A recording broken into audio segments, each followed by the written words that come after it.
Ny mety ho toetr'andro eny an-dranomasina ny sabotsy 5 janoary 5 amin'ny enora maraina hatramin'ny alahady 9 janoary 5 amin'ny enora maraina. Tsy misy ny filazana fampitandremana amin'ny avy alin-drano na izany azy entanina isika mpampiasa ranomasina mba ho malina hatrany. Ho an'ny morontsiraka Atsinanana, tanjona bobaomby hatrany amin'ny tanjona angotsy anorana tandrifin-drahona mahalana. Ho avy avaratra amin'ny ankapobeny rivotra ka ho 7 kilometatra isan'ora. Adiny mpanonja ranomasina, avon'ny onja 8.5 hatramin'ny 2 metatra. Tanjona angotsy hatrany mahanoro, anorana tandrifin-drahona. Ho avy avaratra ny rivotra ka ho 7 hatramin'ny 20 kilometatra isan'ora. Adiny mpanonja na anonja be ny ranomasina, avon'ny onja 1 hatramin'ny 2.5 metatra.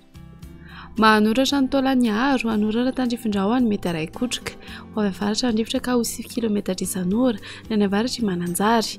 Ho avy atsinanana ny any ankafo ka ho 7 kilometatra isan'ora. Adiny mpanonja ranomasina, avon'ny onja 8.5 hatramin'ny 2 metatra, anonja be anaty oram-baratra. Taolany aro hatrany amin'ny tanjona vohimena anorana tandrifin-drahona. Ho avy atsinanana ny rivotra ka ho 8.10 hatramin'ny 20 kilometatra isan'ora.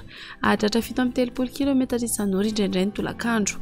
Anonja be na heriny ranomasina, avon'ny onja 2 hatramin'ny 2.5 metatra.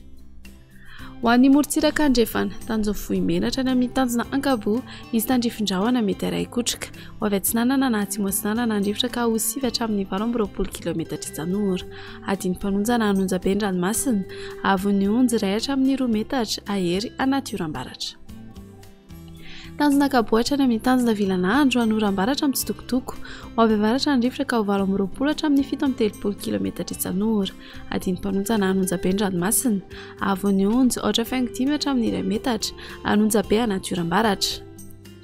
Tanjona vilanandro hatrany analalava anoram-baratra. Ho avy avaratra na avaratra atsinanana ny rivotra ka ho 7 hatramin'ny 12 kilometatra isan'ora. Adiny mpanonja ranomasina, avon'ny onja 8.5 hatramin'ny 2 metatra, anonja be anaty oram-baratra. Analalava hatrany amin'ny tanjona bobaomby anoram-baratra. Ho avy avaratra amin'ny ankapobeny fitsokan'ny rivotra ka ho 7 kilometatra isan'ora.